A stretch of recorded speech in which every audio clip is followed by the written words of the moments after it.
everyone. In this video, we're going to be talking about the lessons that your kids are going to be doing in small groups with our wonderful paraprofessionals. So they're going to be starting to do small groups this coming week.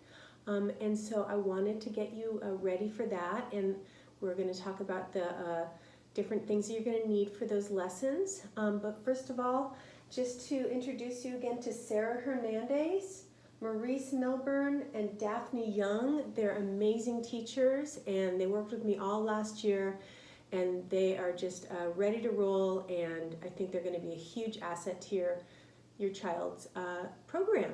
Okay, so for this week we're focusing on our playing cards and our dice. Okay, so there's a bunch of activities that they're going to be doing with playing cards and dice.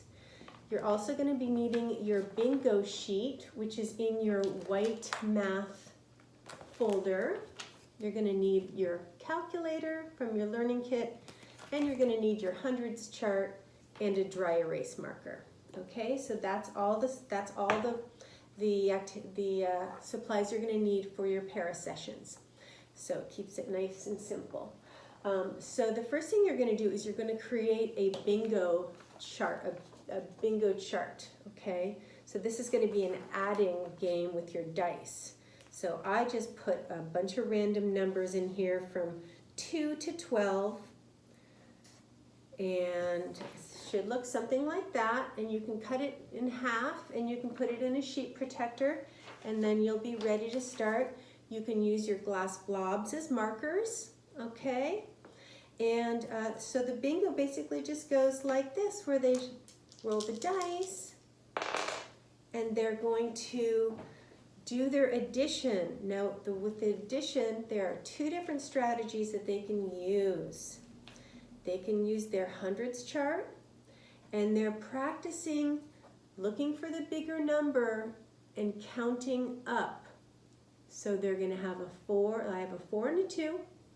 So I'm going to circle my 4 on my hundreds chart because it's the bigger number, and then I'm just going to jump over to 1, 2, and I ended up at 6, okay? And looks like I have a 6 here, so I'm going to put a little marker on 6. I actually have a couple 6s, so you can put 2 markers. Now they could win by going diagonally in a row, up or down, or they could do blackout. So depending on the kid and how much time things are taking. So that is bingo with the hundreds chart. You can also do bingo with the dice, and they are going to be taking out their calculator.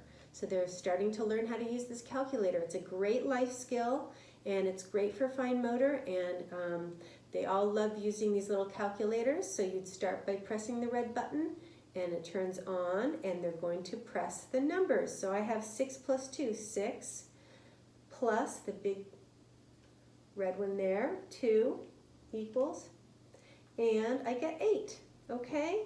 So those are the two ways that you can do the dice bingo games, okay?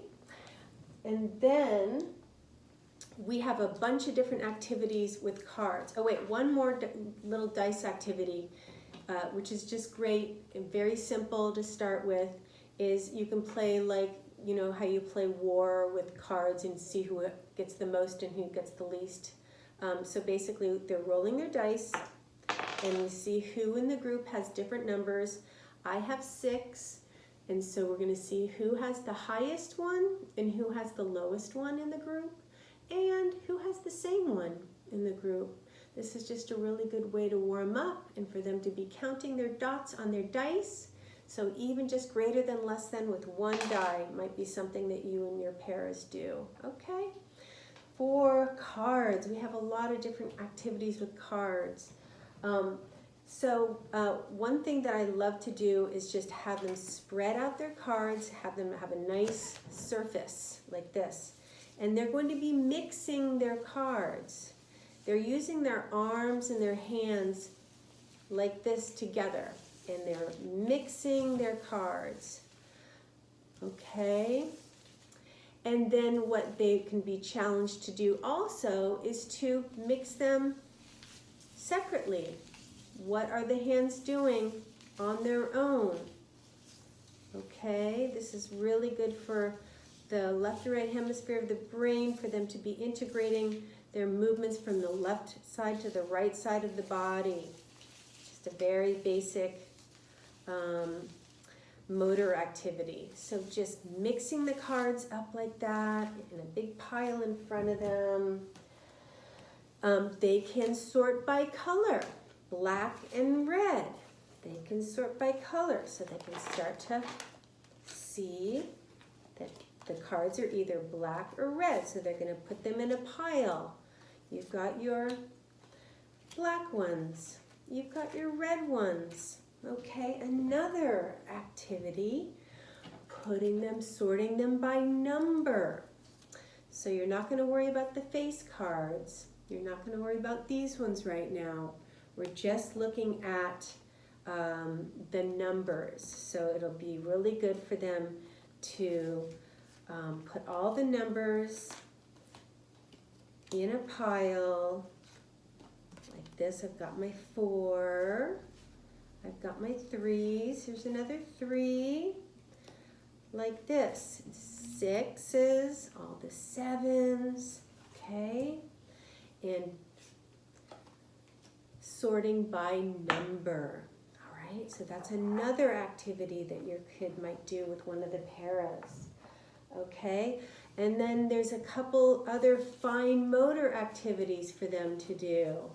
Now, one of them is if you got any of the paper clips or the clothespins from your sensory kit, you can be challenged to take a card, a 3, and putting 3 paper clips on your card, or 3 of the clothespins. Pinch it and put it on the card like that, and then you're going to do the same thing with the other numbers. You're going to put 5 paper clips on here or 5 clothing pins on there. That's a fine motor activity that we may have you doing with one of my paras. That's a fine motor activity. Another card activity, you're going to be taking 4 cards and they're going to practice fanning them out. Fanning them out like that. Can they do it? And practice with even more cards. See if they can fan out another 5 cards. Can they hold them together like that? That's a good one. Okay. How many can they hold on to? All right. Like that. All right. And then the final one is a great one for gross motor. And that is what we call 52 pickup. And basically they're going to learn how to do this where they make the cards go flying around and then do it on a carpeted area, and then they have to crawl and pick them all up off the floor. And it's the crawling for the proprioceptive, which is wonderful for them, very integrating. And basically they're just going to take a few cards like this, maybe like a third of them, and you're going to teach them how to, and they go flying. Have them do it in the living room, and then they pick up all those cards off the floor, and there we go. So we're going to keep them nice and busy with our first week with the paras, doing some very simple, fun, different little activities. All right. So I'm looking so forward to starting up with our paras. I'm just now getting all their Zoom links ready, and I'm going to be starting to put all the links for me, for morning meeting, for my para meetings, and that'll be there every morning for you, so you know exactly where to go. You'll see an email in the morning that will have all the links for that day. So that will make it really clear and easy for you guys to know exactly where to go during the day. Okay, so it should be a great week. I'm looking so forward to it, and we will see you soon. Bye.